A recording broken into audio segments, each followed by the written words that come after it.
At Christmas, my mother-in-law toasted, "I'm proud of all my grandkids except one." Then she pointed at my 9-year-old. People laughed like it was normal. My daughter fought tears. My husband didn't laugh. He set a thick folder on the table. When they opened it, the room went deadly silent. That sentence, except one, didn't just hang in the air. It landed. Right on my kid. Chloe's hand tightened around her fork like she could stab her feelings into obedience. She'd been doing that thing she does when she's trying really, really hard not to cry in front of people. Blinking too much, breathing too shallow, staring at her plate like it might offer a trap door out of the room. I reached for her knee under the table. A small squeeze. Code for, "I'm here. You're not alone." Across from us, my sister-in-law, Brittany, let out a laugh that was careful in the way a person laughs when they know something's cruel but enjoy it anyway. Her 3 kids were not careful. Connor, Brianna, and Haley were like a tiny live studio audience. Connor snorted. Brianna covered her mouth and failed spectacularly. Haley leaned forward like she wanted to see Chloe's face better, like humiliation was a show and she'd paid for good seats. My father-in-law, William, did the thing he always did when Margaret got mean in public. A soft chuckle, eyes down, pretending it was all harmless. A man who could watch a child get singled out and still find the nearest exit ramp into neutrality. Margaret, my mother-in-law, stood there with her champagne glass raised, perfectly pleased with herself. Holiday earrings, red lipstick, that look she wore like a crown. I run this room. And for one awful second, she let the pause stretch before she said, "Except one," like she'd wanted the moment of hope first, like she'd wanted Chloe to brighten, just a little, so she could crush it properly, because Chloe had brightened. I saw it.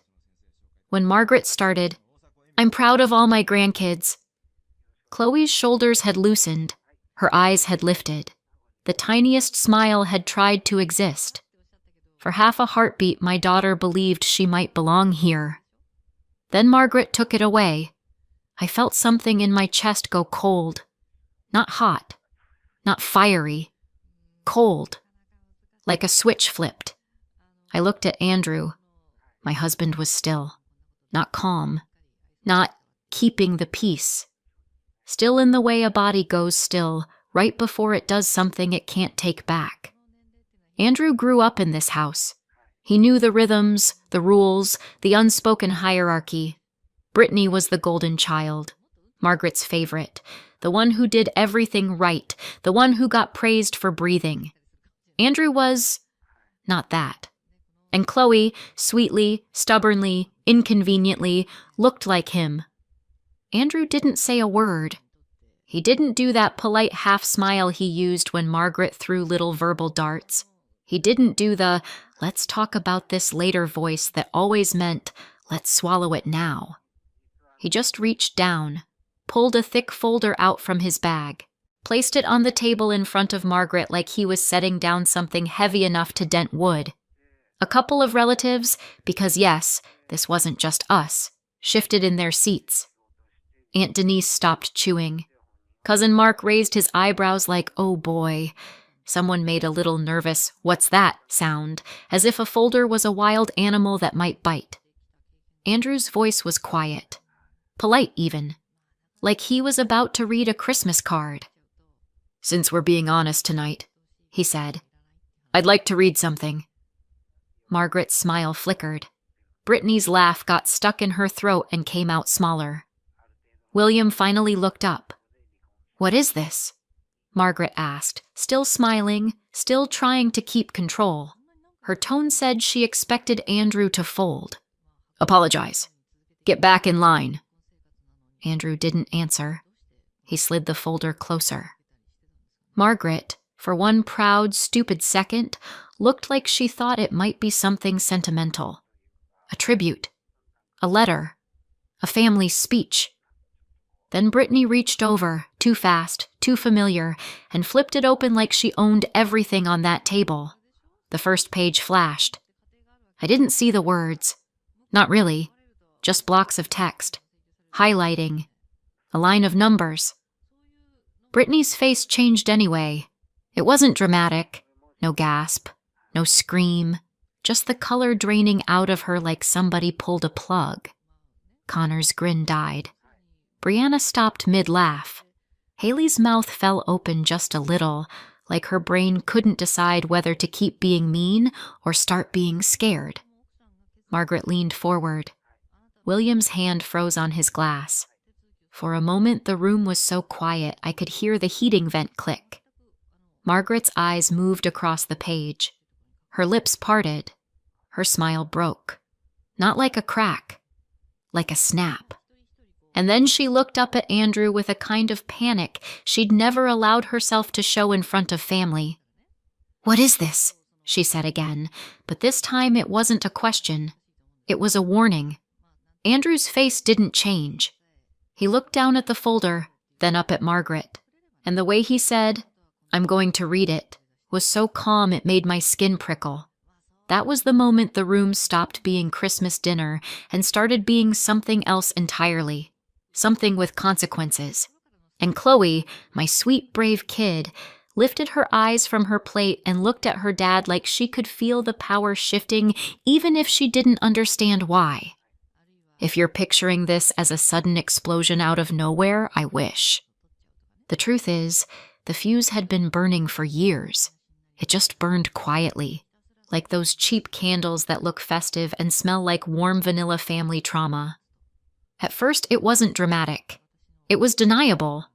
The kind of thing that makes you feel crazy because you can't quote it cleanly. Margaret didn't say, "I hate your daughter." She said things like, "She's sensitive," with a polite little sigh, like Chloe was a difficult appliance. She didn't say, "I don't care about Chloe." She forgot Chloe's preferences, forgot her allergies, forgot her birthday gift until 2 days later, and acted like she'd done Chloe a favor by remembering at all. Meanwhile, Brittany's kids were praised for everything. Connor burped. "Boys will be boys." Brianna rolled her eyes at an adult. "She's confident." Haley snatched a cookie out of Chloe's hand. "She's spirited." Chloe asked for a glass of water and said, "Please." Margaret looked at her like she'd asked for a loan. Andrew saw it. Of course he did. But he'd been trained to absorb Margaret, to keep things smooth, to be the one who didn't rock the boat. And if you've never lived inside a family like that, here's the secret. The boat is already rocking. They just want you to be the one who pretends it isn't. Andrew also helped them. Financially. Not once. Not twice. For years. At first it was small. A utility bill just until Friday. A car repair because we're strapped this month. Then it got bigger. A temporary loan that became a permanent expectation. A medical copay. A new appliance. Brittany's short-term daycare situation. Connor's soccer fees. Brianna's dance costumes. Haley's school trip. On and on. Andrew is a software guy. Good job, steady income, the kind of career that makes people in Margaret's generation nod like it proves you're a proper adult.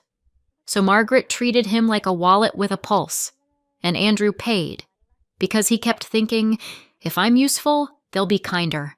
If I'm generous, they'll stop calling me difficult. If I just do enough, it'll feel like love. It never did. I'm a lawyer, not the dramatic courtroom kind. The boring contracts and paper kind. The kind where you learn that people hide things in plain sight because most of us don't read past the first paragraph. So when Andrew started quietly mentioning the money, how often, how much, I did what I always do. I asked questions. Not accusatory. Practical. Do you have the receipts? Is it written down? Is it always you? Do they ever pay you back? Andrew would shrug and say, "It's family." That phrase is a magic spell. It makes adults hand over money and swallow pain like it's medicine. Then Josephine died. Josephine was Andrew's grandmother. Margaret's mother, the person Margaret liked to reference when it made her look good. Josephine would never approve of that. Josephine believed in family. But Josephine, when she was alive, had been kinder to Andrew than Margaret ever was. Josephine saw him. She didn't need him to be Brittany to count as valuable. And Josephine adored Chloe. Chloe used to sit on Josephine's couch with a book while Josephine hummed and knit and pretended she wasn't watching Chloe like she was something precious. Josephine called her my little bright thing. She asked Chloe questions and listened to the answers. Radical behavior, really. When Josephine passed, there were the usual family murmurs about the estate and what's left. Margaret did the talking. She always did. "There isn't much," Margaret said. "It was all medical expenses. You know how it is." Brittany nodded like she'd already moved on. William made a sympathetic noise. Everyone acted like that was the end of the conversation. Andrew didn't fight it. Not then. But afterward, little things didn't add up. A comment. A slip. Margaret getting weirdly defensive when Andrew asked a simple question. Brittany answering too fast with, "It's handled," like the conversation itself was the problem. And the requests for money didn't vanish, but they changed. They came less often, spaced out, dressed up as casual, like someone trying to look normal after they'd already moved something heavy behind the curtain. What did get bolder wasn't the asking. It was the attitude. The warmth went thin. The jokes got sharper. And Chloe stopped being quietly ignored and started being noticed, in that deliberate way that makes a child feel like she's doing something wrong just by sitting at the table. Josephine's death didn't make them careful. It made them confident, like they thought whatever they'd handled was locked away for good, and now they could say the quiet parts out loud. Andrew didn't accuse them. Not at first. He just started looking, quietly, without drama, the way a person does when they don't want to believe what they might find. I helped with the boring parts, organizing what we already had. Transfer histories, old texts, emails, every "can you help us just this once?" that had apparently happened 19 times. We didn't have some secret detective board with red string. We had a kitchen table and a laptop and a growing sense of dread. At some point, Andrew came home with a look on his face I didn't recognize. Not anger, recognition. Like he'd finally found the piece of the puzzle that made everything else click into place, and he wished he hadn't. He didn't tell me everything at once. He didn't even want to say it out loud. He just said, "They lied." I asked, "About what?" Andrew swallowed. "Josephine." That was it. That was all he could manage in that moment. And because I'm me, I didn't push for a full explanation. I asked, "Do you have proof?" Andrew didn't answer right away. He just looked past me like his brain was trying to catch up to what his gut already knew. "Not yet," he said finally. "But I can get it." Then he did something that, in our marriage, is basically his version of panicking. He got quiet and methodical. For the next couple of weeks, Andrew spent more time in his home office than he ever had. Not playing games, not doom scrolling, working, printing, highlighting, making calls he didn't tell me about until after they happened. The kind of calls where you come back looking like you just walked out of a room with fluorescent lighting and bad news. I didn't nag him. I didn't hover. I didn't say, "You need to confront them right now," because that's how you end up being blamed for everything. Instead, I did the only thing I could do. I made sure Chloe felt normal. I packed lunches. I asked about school. I kept the world steady while Andrew quietly pulled at threads. One night, he came out of his office holding a folder. Not thick yet, not dramatic, just heavy in his hands, like it already weighed more than paper should. "Kate," he said. My name came out careful. I followed him to the kitchen table. He set the folder down and opened it, then slid it toward me like he couldn't bear to hold it alone. I flipped the first page. I saw Chloe's name, not scribbled, not maybe, printed, clean, official. I turned another page, and another, numbers, dates, transfers, notes in that sterile transactional language that banks use when they want you to forget the money is real. I don't want to get dramatic here, but my stomach honestly dropped like I'd missed a step on the stairs. "This is a lot," I said, because my brain didn't have a better sentence ready. Andrew nodded once, jaw tight. "It's hers," he said, and the way he said hers made my throat go dry. I looked at him. "They knew?" Andrew didn't answer out loud. He didn't have to. He just reached over and tapped one line on the page with his finger, a small gesture that somehow made it worse. Like the paper itself was raising its hand and saying, yes. I sat back, staring at the kitchen light reflecting off the page, and felt that cold switch flip again. That night, I looked at Andrew and said, "This is your family. I'm not going to tell you what to do." Because it was true. It had to be his choice. If I pushed, Margaret would blame me for turning him against them. The villain role would be handed to me like a gift I didn't want. But I did say one thing. "Whatever you decide," I told him, "we protect Chloe first." Andrew nodded again, this time bigger, harder. And then weeks passed. The folder stayed closed. Because paper is one thing. Using it against the people who raised you, even if they didn't raise you kindly, is another. Until Christmas. Until Margaret raised her glass. Until Chloe had that tiny flicker of hope. Until Margaret crushed it. And Andrew finally chose action over peace. Back at the table, Margaret tried to regain control with the only tool she had, performance. She laughed, bright, fake. "Andrew," she said, like she was indulging a child. "Put that away. Don't do this in front of everyone." Andrew looked around the table, at the cousins and aunts, and the people who'd been laughing at Chloe 2 minutes ago. "That's the point," he said. His voice stayed calm. His hands didn't shake. He didn't look like a man having a tantrum. He looked like a man reading a weather report that happened to involve a storm. "I'm going to read a few things," he said, and then he looked at Margaret directly. "And then we're leaving." Brittany opened her mouth, then closed it. William cleared his throat. Margaret's eyes darted, calculating. Andrew began at the top of the page. He didn't start with Josephine. He didn't start with whatever had turned Brittany and Margaret pale. He started with what everyone already knew in theory, but no one liked hearing out loud. Money. "June 12th, Andrew read. $1,200. Car repair. Sent to Mom." He looked up. "Margaret." Margaret flinched at her own name like it was a slap. Andrew kept going.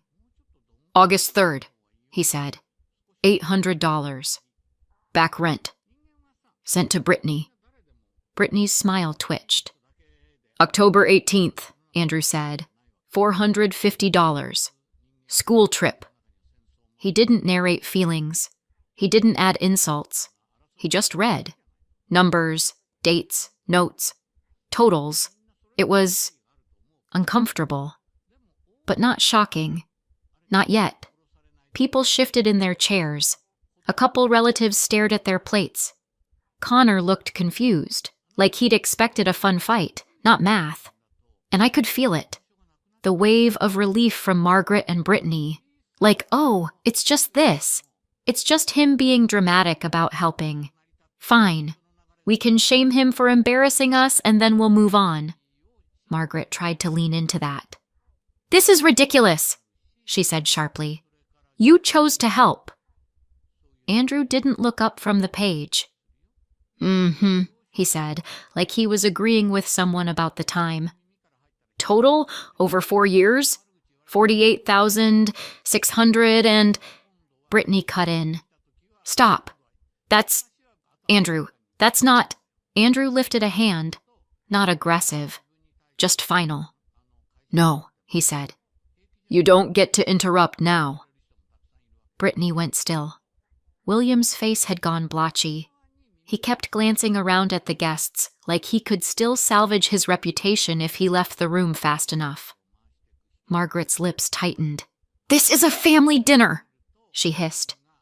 Andrew finally looked up. His eyes were flat. No, he said. This is a performance you've been running for years, and Chloe just got cast as tonight's punchline. Chloe's head snapped up at her name. Andrew softened, just a fraction, when he looked at her. Then he looked back down, turned the page, and the air in the room changed. It was subtle. The way a room changes when a joke stops being funny, when people realize they're standing too close to something dangerous. He didn't raise his voice. He didn't have to. Josephine left a trust, he said, calm as ice. For Chloe. She was the only beneficiary. Margaret made a small, broken sound. No. And you two, Andrew added, eyes on the paper, were the trustees, meaning it wasn't yours. It was hers.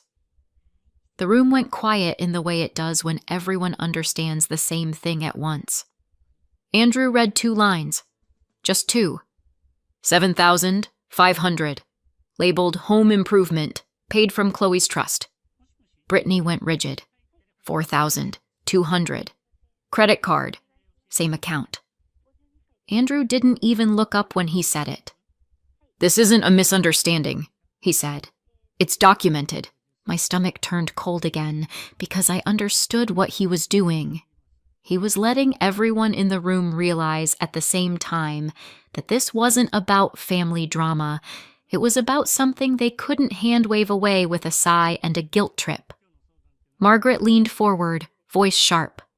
Andrew, stop, right now. Andrew didn't stop. Brittany tried a different tactic, softer. Okay. This isn't what it looks like. Andrew glanced up. What does it look like, Brittany? Brittany's mouth opened. Nothing came out. Because the problem with documented truth is that it doesn't care about your tone. Margaret's eyes went wild for a second. She reached toward the folder. Andrew slid it back. Calm. Controlled. Protective. Don't touch it, he said. The entire table froze. Not just because Andrew had said don't to Margaret in her own house, but because Margaret listened.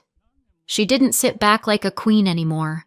She sat back like someone who realized the crown could be taken. Andrew finished the page, read one more line, one more number, and then he closed the folder. That sound, the folder snapping shut, felt like a door slamming. Andrew stood. We're leaving, he said. Margaret's voice went thin. If you walk out that door... Andrew cut her off, still calm. You don't get access to her again. He nodded toward Chloe. Chloe stared at him, eyes wide, as if she'd never seen an adult do something so clear on her behalf. I reached for Chloe's hand. Andrew took her other one. We stood. And this is the part people don't talk about. Leaving isn't dramatic the way yelling is dramatic. Leaving is quiet. Leaving is you pushing your chair back while the room watches. Leaving is you walking past Christmas decorations that suddenly look cheap and fake. We made it to the front door before Margaret found her voice again. This is because of her, Margaret snapped, and she didn't mean Josephine. She didn't mean money. She meant me. Kate has poisoned you. Andrew didn't even turn around. Outside, the cold hit my face like a reset button. Chloe took one shaky breath, then another, like she'd been holding it all night and only now remembered she was allowed to inhale. In the car, she finally whispered, Daddy, did I do something wrong? Andrew's hands tightened on the wheel. No, he said. One word. Absolute. You didn't. And I watched my daughter's face loosen like something inside her unclenched. Then Andrew's phone lit up. Margaret. Then William. Then Brittany. Call after call after call. Andrew didn't answer at first. He drove, jaw tight, eyes forward. The snow made the streetlights look blurry, like the whole world was trying to soften what had just happened. Then the fourth call came through. Andrew hit speaker. Margaret's voice exploded into the car. What do you think you're doing? Andrew didn't raise his voice. Going home. You humiliated me, Margaret hissed. You humiliated Chloe, Andrew said. That's not the same thing, Margaret snapped, and there it was, the whole belief system in one sentence. Brittany cut in, shrill. You can't just accuse us in front of everyone. Andrew's voice stayed even. Then you shouldn't have done what you did. William's voice came on next, too calm, too practiced. Son, be reasonable. Don't bring lawyers into this. We're family. Andrew laughed once. Not happy, just tired. I'm done with family as an excuse, he said. Margaret's voice shifted, softer, suddenly sweet.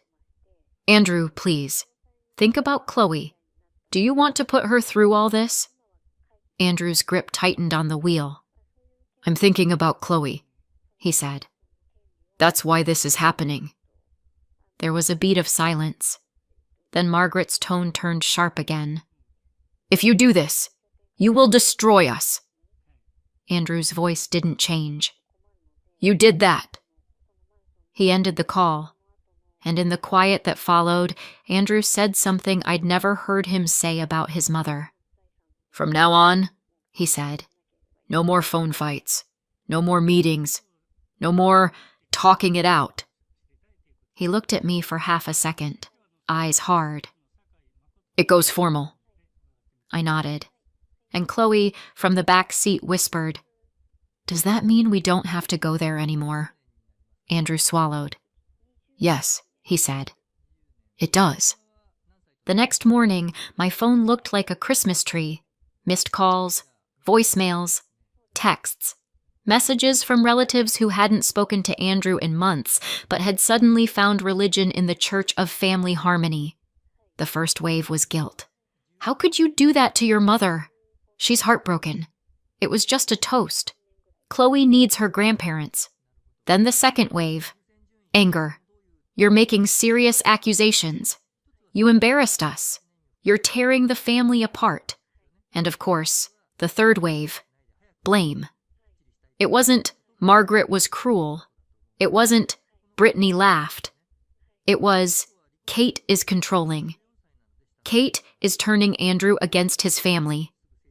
Kate is using Chloe as a weapon. I'm a lawyer. I've seen people rewrite reality with alarming confidence, but watching a family do it in real time is something else.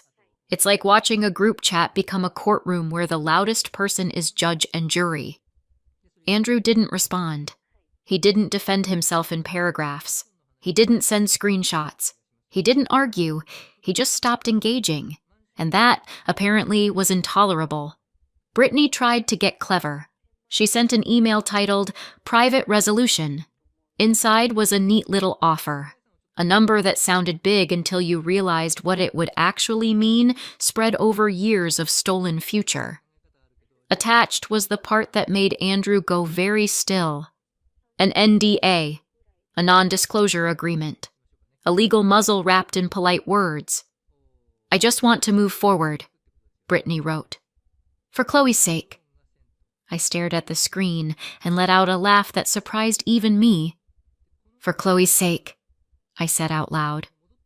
They're really going to use her name like a shield. Andrew read it once, then again. Then he handed me the phone without speaking. I didn't need to be in their legal lane to understand what they were doing. They weren't offering peace. They were offering a payoff for silence. Andrew's reply was one sentence. No! Then he forwarded the email to the attorney we hired, Ms. Lawson. Ms. Lawson was calm in the way you want a person to be when your life is on fire. She didn't gasp. She didn't make it dramatic. She just asked for documents and timelines and said things like accounting and trustee duties in plain English. "Here's what matters," she told us. "This isn't about family feelings. It's about money held for a child. And the question is simple. Where did it go?" That was the only legal framing we needed. Margaret and Brittany tried pressure next. Aunt Denise called me just to talk, which is always a lie. "Kate," she said, voice syrupy, "you have to understand. Margaret is old-fashioned." "Margaret is 58, I wanted to say, not 82. Instead I said, "This isn't about old-fashioned. This is about Chloe." A pause. Then the real reason slid out.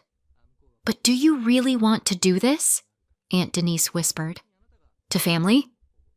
I looked at Chloe coloring at the kitchen table, tongue sticking out in concentration, trying to rebuild her sense of safety one crayon stroke at a time. "They already did it to Chloe," I said. "We're just not pretending anymore."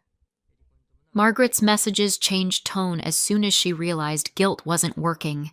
First she begged, then she threatened, then she begged again, then she tried concern. "I'm worried about Andrew," she texted. "This isn't like him." It was like him. He'd just finally stopped aiming it inward. The smear campaign didn't go public. It went family public. Group chats, church friends, neighborhood whispers, the kind of reputation warfare that doesn't leave fingerprints. But the thing about documentation is that it doesn't care who whispers. Ms. Lawson sent a formal letter requesting an accounting and repayment. It wasn't written like a movie villain.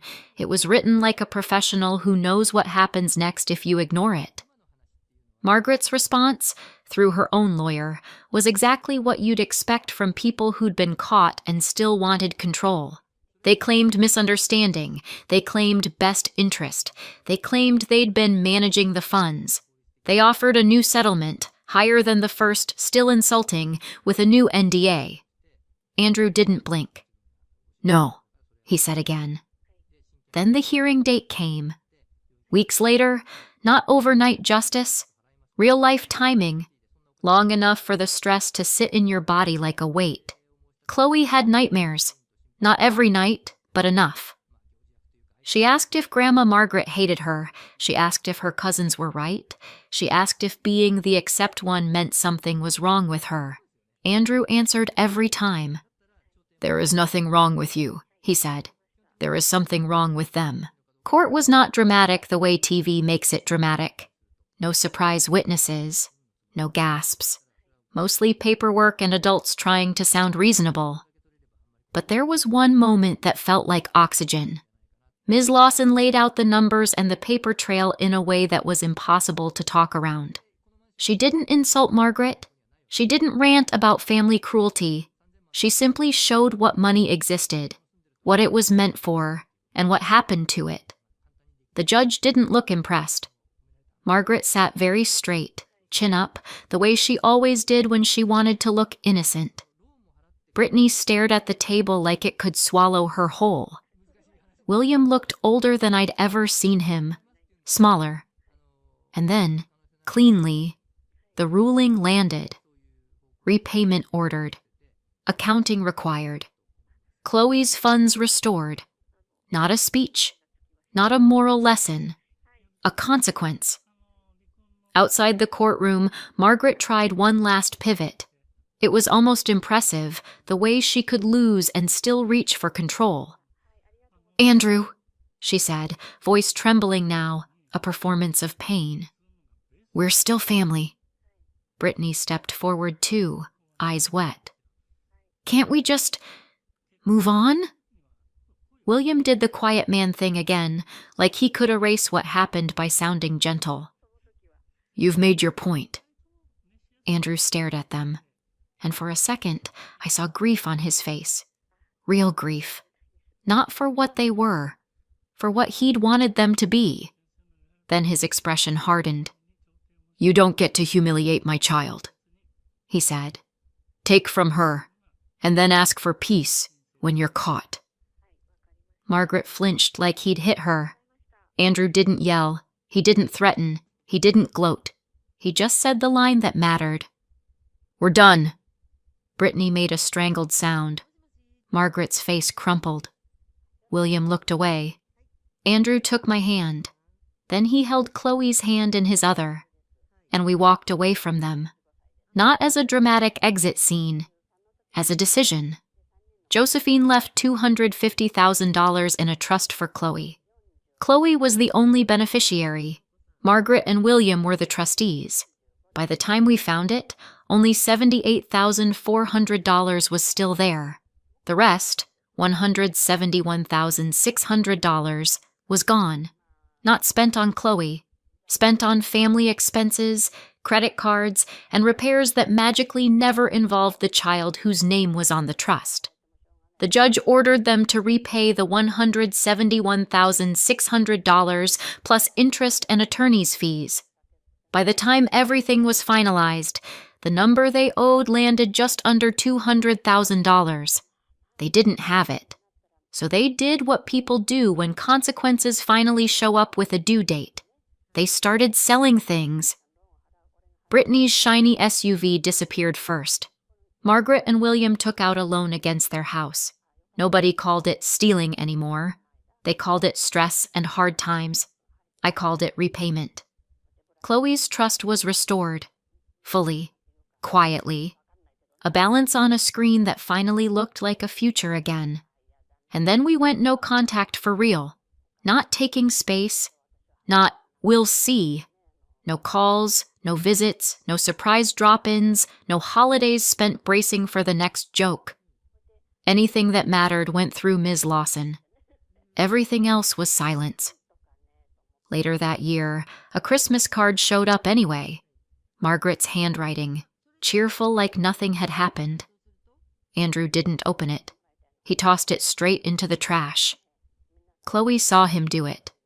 She watched for a second, then asked, small and careful, "Is Grandma Margaret still mad at me?" Andrew didn't hesitate. "Chloe," he said gently, "Grandma Margaret is mean." No rage. No speech. Just the truth, finally said like it wasn't Chloe's job to fix. Chloe blinked, thought about it, and nodded like something clicked into place. "Oh," she said. "Okay."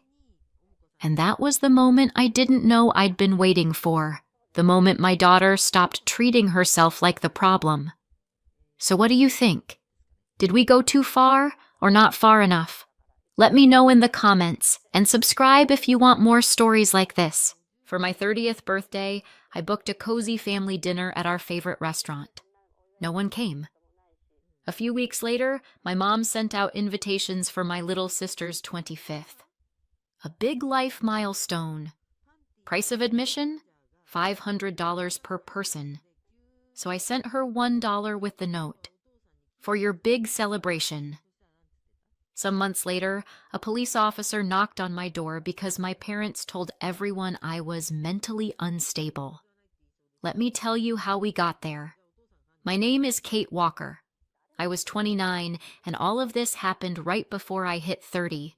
That magic age when relatives suddenly decide your uterus is on a countdown and your personality is up for public discussion. I'm a freelance graphic designer in Portland, Maine. I do branding for small businesses, logos, color palettes, social media headers. Nothing glamorous, just deadlines, coffee, and way too many Zoom calls. Work comes in through referrals and a couple of freelance platforms. 2 years ago, my income was finally steady enough to get a mortgage on a tiny one-bedroom condo. The interest rate is rude. The payment eats about a third of what I make. But it's mine. When the walls start closing in, I pack up my laptop and go to a co-working space downtown that overlooks the harbor. I sit by the window, pretend the fishing boats are my coworkers, and answer client emails about how the logo should be brighter but calmer. Somehow. Growing up, I was the quiet, easy kid. Straight A student, no drama, did what I was told. My little sister Maddie? The opposite. You probably know this dynamic. The younger one is a walking excuse. You want a new iPhone, Maddie? Of course, sweetheart. You failed your finals? It's okay. You'll retake them. Meanwhile, I was the one who didn't need anything. Our parents, Linda and Robert Walker, are a very average American couple. My dad works in supply at a boat repair yard. My mom runs the front desk at a private dental clinic on Maple Street. No one's rich, no one's starving.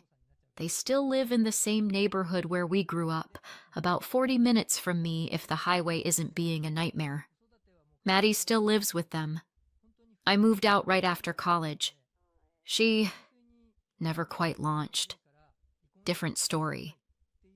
The important part is, I always told myself I wasn't resentful, or I thought I wasn't, right up until my 30th was on the horizon.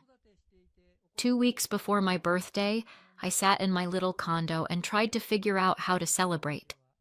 I didn't want some big party with half strangers from the co-working space. I wanted something small and real. There's this restaurant on the waterfront, Harbor House, that's been around since the 90s. It's where we went for every special occasion when I was a kid. Their fish cakes are legendary.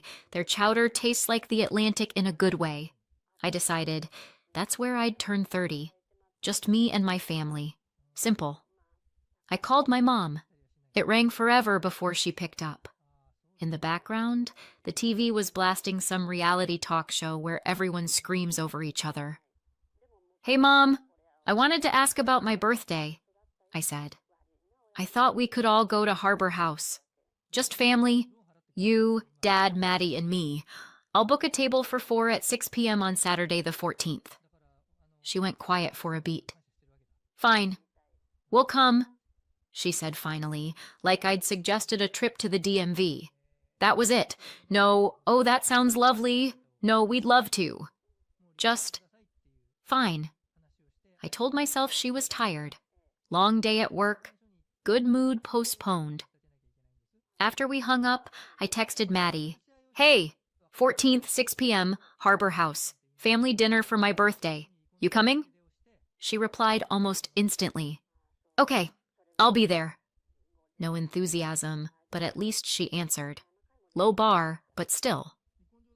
I booked a table for 4 by the window. The hostess even remembered us. Said it was nice to see me again, and made a note about my birthday. I actually felt a little flutter of anticipation. The next 2 weeks, I threw myself into prep. I found a dark blue dress at Harborview Mall.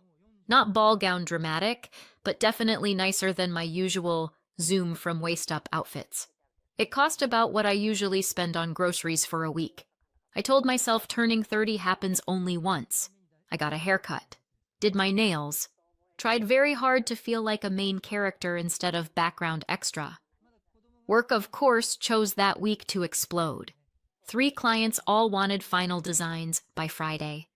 So I camped out at the co-working space every evening, tinkering with fonts and colors while people asked, "So how are you celebrating?" I told them about the family dinner. Everyone smiled and said, "That's so sweet. Very cozy." Saturday came. The weather was strangely mild for a March in Maine.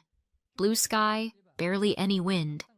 I cleaned the apartment, ran a load of laundry, took my time in the shower, did my makeup carefully, and slid into the new dress. In the mirror, I thought, for 30, I don't look too bad. I got to Harbor House 10 minutes early. The hostess, woman in her 50s, recognized me right away and led me to our table by the window, already set for 4. The place smelled like dill, fresh bread, and something buttery and fishy that made my stomach growl. I sat, ordered a glass of red, and started waiting. 6 p.m. No one. I checked my phone. No texts. No missed calls. Weird, but okay. It's Saturday.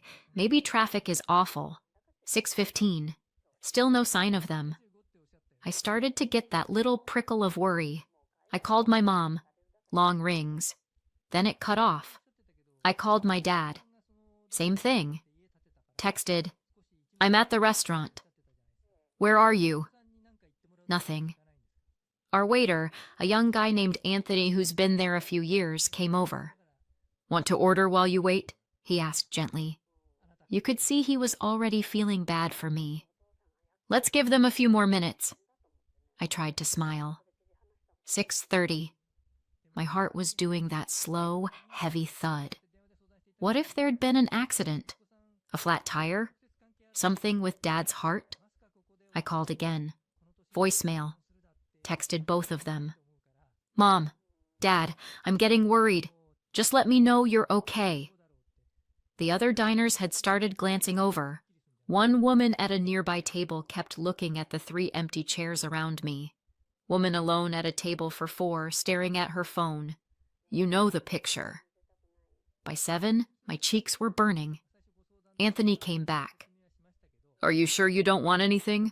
I can bring something small." I wanted to sink through the floor. "They're just running late," I said. "They'll be here soon." Even as I said it, I knew something was off. My family may not be saints, but disappearing without a single text? All 3 at once? That wasn't them. 7:30. My phone finally buzzed. Text from my mom. I opened it, already braced for a car wreck or a burst pipe. "Honey, I'm sorry.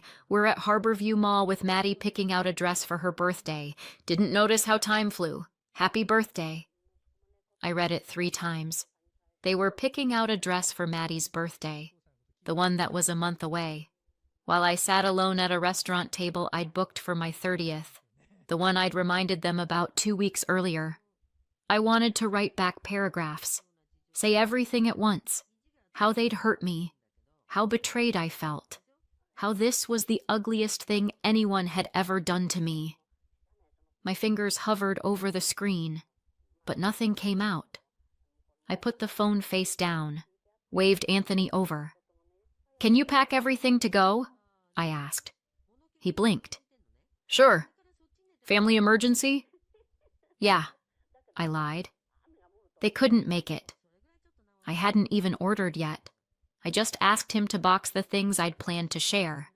Fish cakes, chowder, a couple of salads. He nodded, gave me that soft, pitying look people save for dumped brides and abandoned puppies, and took the menus away. By the time I walked out, my phone was buzzing with birthday messages from friends and coworkers. I ignored them all. Pretending to be happy felt impossible. I went home, put the takeout straight in the fridge, climbed into bed, and basically didn't exist for 3 days. After that, life insisted on happening again. My best friend Jenny Reed, who sits across from me at the co-working space, slid into my DMs. "So, how was the big family dinner?" Everyone else was asking too. I wrote back that there'd been a family emergency and we'd postponed. It was easier than explaining. Jenny cornered me on a Wednesday. "Look," she said, "Friday night. The dock. That bar by the co-working space. We're doing a proper birthday. No excuses." "Okay," I agreed. On Friday, there were about 10 of us crammed around a long table at the dock, drinking decent beer, swapping horror stories about clients and their revisions, and singing happy birthday while I blew out a candle stuck in a cupcake from the bakery down the street. No drama, no raised voices, no guilt. Just friends having a good time. It was simple. And it hurt a little, realizing how much easier it was with people who didn't share my DNA. What happened at Harbor House might have been survivable on its own. I could have filed it under "my parents are thoughtless" and moved on. But it wasn't a one-off. During that coffee shop showdown later, I actually made a mental list. They skipped my childhood art contest, where I won 2nd place, because Maddie had a dance recital. They missed my presentation at a college research conference because Maddie didn't feel like staying home alone.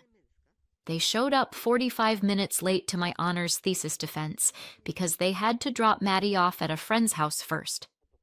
I sat alone while other people took photos with their families. Last year, when I got promoted to senior designer at a firm before I went freelance, they didn't come to the staff party because Maddie had a cold. Not COVID. A cold. Meanwhile, they never missed any of her stuff. Not the dance competitions, not the school plays where she had 2 lines, not the barely organized showcases at the community theater. I had always told myself I was being oversensitive, that they loved us both equally. I just happened to be more independent. Skipping my 30th for a shopping trip? That was the finish line.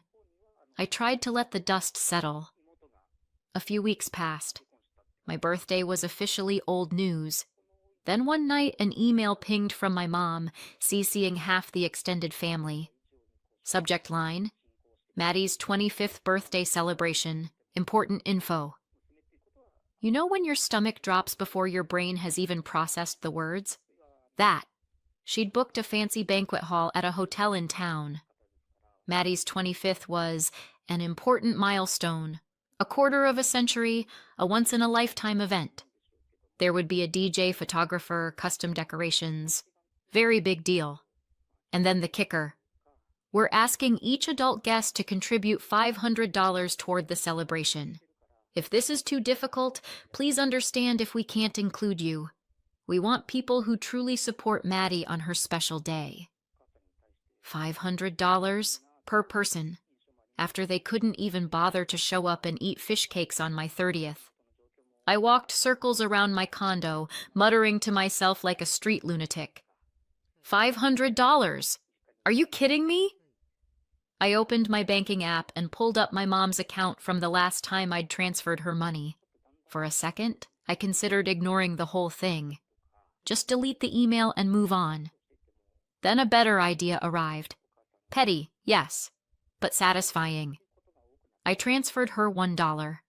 In the memo line I wrote, "For your big life celebration." Then I blocked my mom, my dad, and Maddie everywhere. Phone, text, Facebook, Instagram, WhatsApp. If they wanted to act like I didn't exist, fine. I could return the favor. The next morning, I called a locksmith. When I'd bought the condo 2 years earlier, I'd given my parents a spare set of keys. Just in case. It seemed like a good idea at the time. Now it felt like a liability. The locksmith swapped out the lock cylinder. New keys, old ones useless. We were done sharing access. 2 days later, I caught a nasty flu, so I was working from the couch in sweatpants, wrapped in a blanket with my laptop balanced precariously on a pillow. That's the lovely thing about freelancing. You can design logos from under a comforter as long as the Wi-Fi holds. Around lunchtime, someone pounded on the door. Not a polite knock. The kind of pounding people use when they know you're home and think they're entitled to your time. I jumped, spilled tea on my keyboard, and crept to the peephole. There they were. All 3 of them. Mom, Dad, Maddie, standing like they owned the place. Mom was digging through her purse. I knew exactly what she was looking for. The spare keys. Good luck with that, Linda, I thought. I heard the faint scrape of metal in the lock. Nothing. Try again, my dad muttered. Another scrape. Then my mom shrieked, "Kate, open this door right now! We know you're in there! The lights are on!" I stayed silent. "This is beyond disrespectful," Maddie's high-pitched voice chimed in. "You're acting like a child. $1? Seriously? You embarrassed us in front of everyone." So I had embarrassed them. Interesting. "Kate Walker," my mom barked in the same terrifying tone she'd used when I was 6 and broke a plate. "If you don't open this door immediately, there will be consequences." Consequences? What exactly? Grounding me? I'm 30. I pay my own mortgage. I put on my noise-canceling headphones, turned on white noise, and went back to editing a client's design mock-up. They yelled and rattled the handle for about 20 minutes. Then the noise moved away. Through the window, I watched them stomp back to their car, my mom waving her arms dramatically, probably explaining to the universe what an ungrateful daughter I was. Maddie's big day rolled around soon after. I held out until evening. Then, I'll admit it, I cracked. I unblocked my mom on Facebook for 5 minutes to look at the photos. The venue itself looked expensive. Gold balloons, pink ribbons, white tablecloths. Very Instagram. But the room was basically empty. Maybe 15 people max. My parents, Maddie, and a handful of others scattered around a sea of vacant chairs. Maddie's smile was stretched and brittle, like a mannequin. My parents looked like they were at a funeral. I took screenshots. Reblocked my mom. Same night, my cousin Jake called out of nowhere. We'd been close as kids but drifted. He didn't even say hello, just launched right in. "What the hell is going on with Maddie's birthday?" I laughed. "Nice to hear from you too, Jake." "Your mom is trying to shake everybody down for $500, he said. My mom called to say that was insane.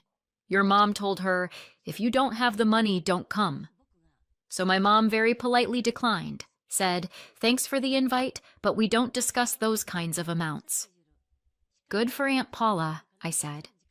Oh, she didn't stop there, he went on. She called all the relatives. Turns out your mom told everybody the same thing. Pay up or don't bother showing. So no one went. Well, almost no one. I heard Uncle Tim and Aunt Tammy showed up. They've got money to burn. $500 is like $10 to them. Serves them right, I said. Your mom's also telling everyone you've gone off the deep end, he added. That you skipped Maddie's birthday out of jealousy. So I told him the whole story. Harbor House, the dress shopping, my dollar transfer, the blocked numbers. He didn't interrupt. When I finished, he just went quiet. That's messed up, Kate, he said finally. Like, really messed up. 2 days later, Aunt Paula herself called. She hadn't gone to the party, but she'd already heard exactly how it went. Sweetheart, we need to talk, she started gently. If you're calling to tell me to apologize, you can save your breath, I said. No, she sighed. I'm calling because your mother is telling everyone you're having mental problems, that you didn't come to Maddie's birthday out of envy. She keeps saying you started drama over a misunderstanding. Misunderstanding? I repeated. Aunt Paula, they didn't come to my birthday at all. Instead of a family dinner for my 30th, they went dress shopping with Maddie. That's not a misunderstanding. I walked her through the whole timeline. Harbor House, the text, the silence. When I stopped, there was a long pause. I didn't know, she said quietly. Your mother never mentioned your birthday. At all. Oh, honey, I'm so sorry. I'll talk to her. Do what you want, I said. I'm done chasing them. A week later, my phone rang at the co-working space reception. Kate Walker, you have visitors in the lobby, the receptionist said. I had a bad feeling immediately. I came downstairs. Of course it was them. My mom looked ready for battle. My dad was shifting awkwardly from foot to foot. This is a circus, my mom announced loudly enough for everyone in the lobby to hear. My own daughter blocked her mother. Is that normal? Ma'am, this is a workspace, not a family therapy room, the front desk guy said. I need you to keep it down or leave. I'm not going anywhere until she talks to me like a human being, my mom yelled. If you want to talk like a human being, you don't ambush your kid at work, I said through clenched teeth. Normal people show up to birthdays they promise to attend. You're being irrational, my dad chimed in. It's obvious you need professional help. My friend Jenny poked her head around a column. Want me to kick them out? She whispered. I can do it politely. I shook my head and grabbed my bag. You want to talk? I said. Then follow me. We walked across the street to a small coffee shop and took a table in the corner. I ordered a double espresso. I had a feeling I'd need it. Okay, I said. Go ahead. You're tearing this family apart. My mom started immediately. No, I said. I'm protecting myself from this family. From what? She demanded. We love you. Interesting way of showing it, I said. Let's do a little test. She frowned. What? What was my major in college? I asked. She blinked.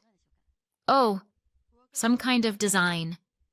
Graphic design and advertising, I said. And Maddie's major? Public relations and theater, she answered instantly, without even thinking. Right, I said. You know every detail about Maddie. For me, it's some kind of design. That doesn't mean anything, my dad protested. What's my favorite color? I asked. They glanced at each other. Maddie's is pink, I added helpfully. And mine? Silence. Dark blue, I answered myself. Like the dress I wore to my 30th, the one you skipped.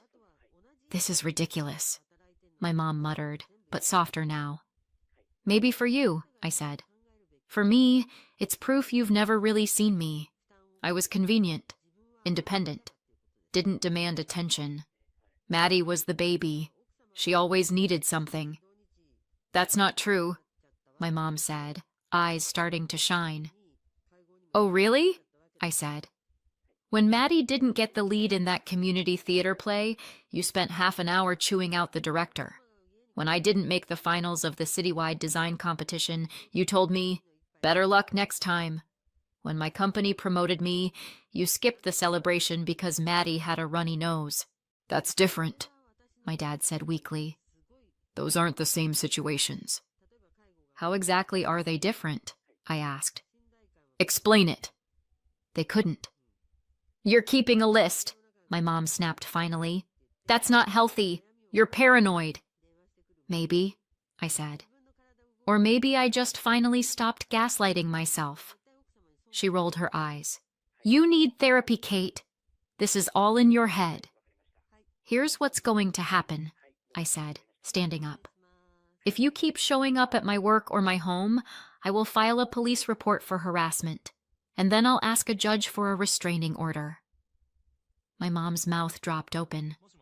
You wouldn't dare. Try me, I said. I don't want to see you again until you can admit you were wrong. Not just about my birthday, about the way you've treated me my whole life. Until then, stay away. I left them sitting there and walked back to the co-working space, hands shaking. I'd always imagined that kind of confrontation would feel satisfying. It didn't. It just felt necessary. 3 months passed after that coffee shop ambush. 3 blessedly quiet months. I buried myself in work, hung out with friends, and even started seeing a guy from my gym, Max. He's normal, which felt like a revelation. He picks up his own emotional mess, doesn't expect a woman to be his therapist, and has parents who actually attend his milestones. Wild concept. Life, it turned out, was pretty decent when I wasn't constantly bracing for disappointment from my own family. Aunt Paula became my unofficial family news correspondent. She'd stop by every couple of weeks with a cranberry pie and updates I hadn't asked for. The latest theory from your mother, she said one Sunday, sitting at my kitchen table, is that you're having a midlife crisis. I'm 30, not 50, I snorted. That's what I told her, Paula said. How can it be midlife at 30, Linda? You're being dramatic. She also became my mom's courier. Out of nowhere, my mom had apparently started baking, something she hadn't done in years, and kept sending Paula over with apple pies and cobblers for Kate. I ate the pies. They were good. I didn't unblock my mom. She's trying, you know, Paula said softly once. Maybe, I said. Or maybe it just bothers her that I'm not playing the convenient daughter anymore. One random weekday morning, I was checking email in my pajamas when someone knocked on my door.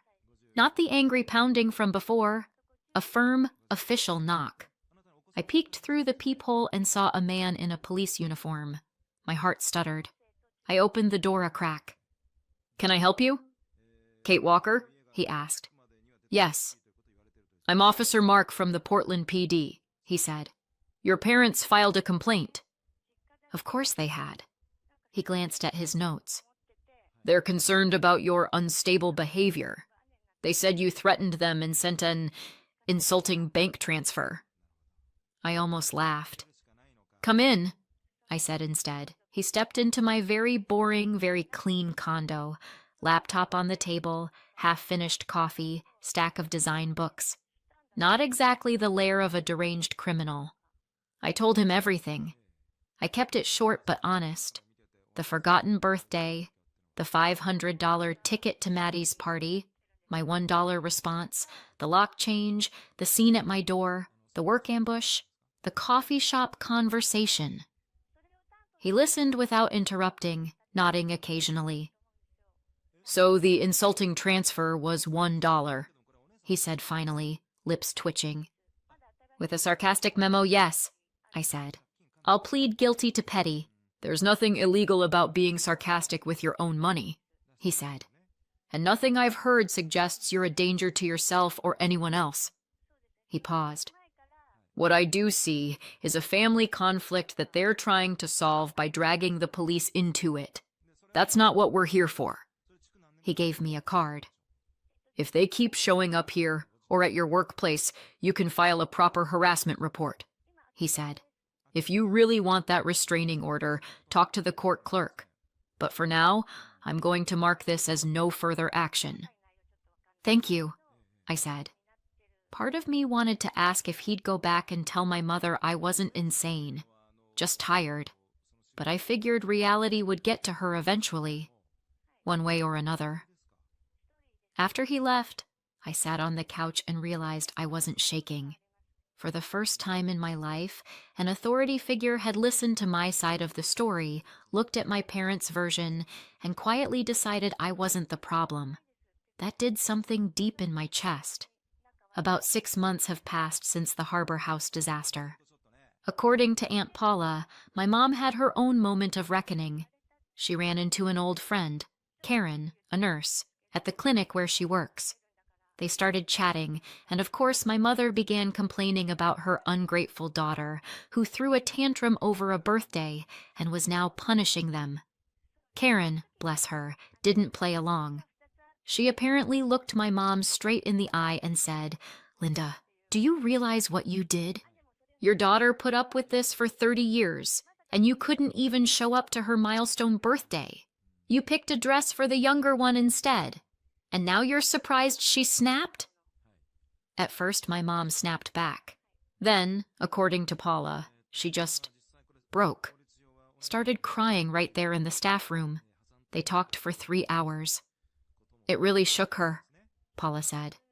She's not ready to admit anything to you yet, but the wheels are turning. Maybe they are. Maybe they aren't. In those same 6 months, my life has quietly rearranged itself. I'm working. I'm seeing Max. I meet friends at the dock. I take long walks along the harbor. I come home to an apartment where no one screams at me or gives me the silent treatment. And I'm not begging for crumbs of attention from people who think love means you'll put up with anything. Will I ever speak to my parents and Maddie again? Maybe. If they're ever capable of sitting down as adults and saying, "We screwed up, not just once, but for years." Or maybe we'll never have that conversation. Either way, my life is no longer a waiting room outside their approval. They told me with their actions, "There's no place for you at this table." So I built a new table. And at this one, there's no room for cruelty, manipulation, or family loyalty that only works one way. But I do wonder, from the outside, did I go too far by cutting them off? Or did I finally go just far enough? What would you do in my place?